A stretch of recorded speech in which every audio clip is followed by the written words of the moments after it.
లోపల వెళ్ళిన తర్వాత మనకి బ్యాలెట్ పేపర్ అనేది ఈ విధంగా ఇస్తారు. ఓకే, అందులో సీరియల్ నెంబర్ ఫస్ట్ ఉంటుంది. ఆ తర్వాత ఎవరైతే కంటెస్ట్ చేస్తున్నారో వారి పేరు ఉంటుంది, పక్కన వాళ్ళ ఫోటో ఉంటుంది. ఓకే, ఇక్కడ ఏ పార్టీ సింబల్ కానీ ఉండదు. మీ పార్టీకి సంబంధించి లేదా మీరు అభిమానించే వ్యక్తికి సంబంధించి ఎవరైతే ఉన్నారో వారి ఫోటో పేరు మాత్రమే ఉంటుంది. ఇక్కడ ప్రాధాన్యత ఓటు మనం ఇప్పుడు ఏ విధంగా వేయాలి? ఈ బ్యాలెట్ పేపర్ అక్కడ లోపలికి మనం వెళ్ళిన తర్వాత అధికారులు మన చేతికి ఇస్తారు. ఎలా వేయాలి అంటే, ఉదాహరణకి ఈ సుభాష్ అనే వ్యక్తికి నువ్వు ఓటు వేయాలనుకుంటున్నావు. ఓకే, ఇతనికి 1 అని వెయ్యండి. అంటే ఫస్ట్ ప్రిఫరెన్స్, అంటే ఫస్ట్ ప్రాధాన్యత ఇతనికి ఇస్తున్నాను. ఓకే, ఇంతటితో వేసి కూడా మీరు సైలెంట్ అయిపోవచ్చు. లేదా దీంట్లో ఉన్న ప్రత్యేకత ఏంటంటే, ఈ ఓటింగ్లో ప్రాధాన్యత క్రమం, ఫస్ట్ ప్రాధాన్యత నేను వీళ్ళకిస్తున్నాను, సెకండ్ ప్రాధాన్యత వీళ్ళకిస్తున్నాను, థర్డ్ ప్రాధాన్యత వీళ్ళకిస్తున్నాను, ఫోర్త్ వీళ్ళకిస్తున్నాను. ఓకే, ఈ విధంగా వేయచ్చు. ఇదే ఓటింగ్ యొక్క ప్రధాన ఉద్దేశం. ఓకేనా? ఈ బ్యాలెట్ పేపర్లో ప్రాధాన్యత ప్రకారం మొదట ప్రాధాన్యత ఎవరికి ఇస్తున్నావు, సెకండ్ ఎవరికి ఇస్తున్నావు, థర్డ్ ఎవరికి ఇస్తున్నావు, ఫోర్త్ ఎవరికి, ఇలా ఎంతమంది అభ్యర్థులు ఉంటే ఆ విధంగా అయితే వేయచ్చు.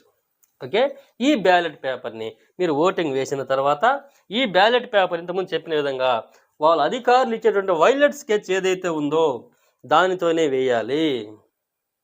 ఓకే, ఇది ఓటింగ్ వేయి విధానం. ఓకేనా?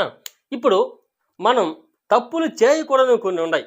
ఎందుకంటే అలాంటివి చేస్తే ఈ ఓటు చలనగా అయిపోతుంది. అది ఏవంటే సొంత పెన్ను కానీ పెన్సిల్ కానీ వాడరాదు. ఈ విషయం మనం ఇంతకుముందు చెప్పాం. నెక్స్ట్, అందరికీ ఒకే నంబర్ వేయకూడదు. ఓకే, ఒకవేళ కొంతమంది ఇక్కడ ప్రాధాన్యత ఓటు ఫస్ట్ ఇతనికే ఇచ్చి ఉంటారు, మళ్ళీ ఇక్కడ కూడా 1 అని రాస్తారు. ఓకే, ఇది అనేది చెల్లదు. అప్పుడు ఇది చలన ఓటు కింద అయిపోతుంది. కాబట్టి అలా వేయకూడదు. నెక్స్ట్, ఇంగ్లీష్లో వ్రాయకూడదు. ఓకేనా? ఇక్కడ కొంతమంది కూడా ఒకవేళ ఈ ప్రాధాన్యత ఓటు 1 అని వేయాలి కదా, ఇక్కడ కొంతమంది ONE1 అని కూడా రాస్తారు. ఇలా రాయకూడదు. ఇలా రాసినా కూడా ఈ ఓటు చెల్లకుండా వెళ్ళిపోతుంది. ఇలా రాసినా లేదా మీరు తెలుగులో 1 అని రాసినా, ఓకే, ఎలా రాసినా కూడా ఈ ఓటు అయితే చెల్లకుండా పోతుంది. ఓకే, ఈ విషయాన్ని గమనించండి. ఓకే, నెక్స్ట్, ఖాళీ పేపర్ ఇవ్వకూడదు. మీరు ఏ ఓటు వేయకూడదు, మీరు ఎక్కడా కూడా ప్రాధాన్యత ఓటు వేయకుండా ఈ ఖాళీ పేపర్ అనేది బ్యాలెట్ బాక్స్లో వేయకూడదు, ఇలా చేయకూడదు. ఓకే, నెక్స్ట్, మరి ఒకటి, నంబర్స్ని దిద్దకూడదు. కొంతమంది ప్రాధాన్యత ఓటు 1 వేస్తారు, 1, 2, 3, 4 ప్రాధాన్యత ఓట్లు వేసిన తర్వాత ఈ వాళ్ళు ఇచ్చినట్టు ఆ స్కెచ్ పెన్తో డిజైన్ చేస్తారు కొంతమంది నీట్గా ఉండాలనేసి. ఓకే, ఇలాగ దిద్దుబాటు కూడా ఉండకూడదు.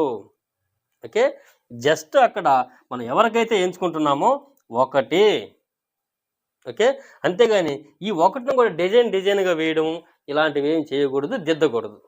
ఓకే, నెక్స్ట్, ఇంకొకటి ప్రధానంగా గమనించాల్సింది, ఒకవేళ మీరు మీ తొందరపాటులోనో లేదా మీకు టెన్షన్లలోనో ఇప్పుడు ప్రాధాన్యత ఓటు వేసేటప్పుడు 1 అనేది ఇక్కడ వేశారనుకో, అంటే మధ్యలో వేయాల్సిన ఓటు ఇక్కడ వేయాల్సింది మీరు ఇక్కడ వేశారంటే ఇది చలన ఓటు అయిపోతుంది.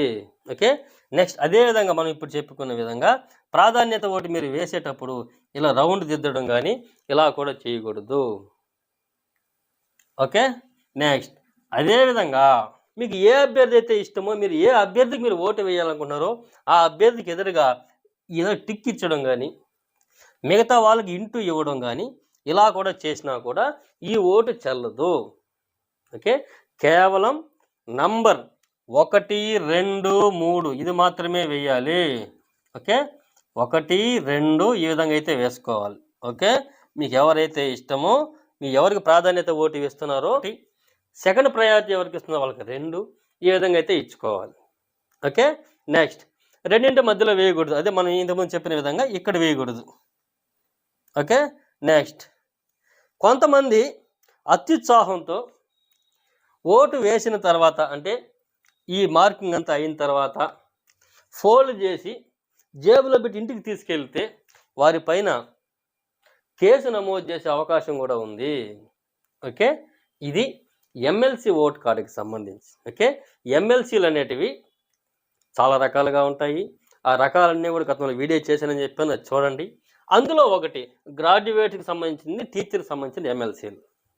ఓకే, దీనికి ఓటింగ్ విధానం అనేది ఈ విధంగా చేస్తారు. ఓకేనా, ఇది ఒకవేళ ఎలక్షన్కి సంబంధించి మీ ఓటర్ కార్డుకి సంబంధించి మీకు ఎటువంటి సందేహం ఉన్నా, ఎమ్మెల్సీలకు సంబంధించే కాదు, మీకు సాధారణంగా మీకు ఉన్నటువంటి ఓట్ కార్డుకి సంబంధించి మీకు ఎటువంటి సమస్య ఉన్నా కూడా, సందేహం ఉన్నా కూడా 1950 ఈ టోల్ ఫ్రీ నంబర్ అనేది అందుబాటులో ఉంచింది ఎలక్షన్ కమిషన్. ఓకే, ఈ నంబర్కి కాల్ చేసి మీ సమస్యను చెప్పుకోవచ్చు. ఓకే, ఇదండి ఎమ్మెల్సీలకు సంబంధించి, గ్రాడ్యుయేట్స్ ఎమ్మెల్సీ, టీచర్స్కి ఎమ్మెల్సీలకు సంబంధించి ఓటింగ్ విధానం ఈ విధంగా వేయాలి. ఓకే ఓకే అండి, వీడియో నచ్చింది అనుకుంటున్నాను.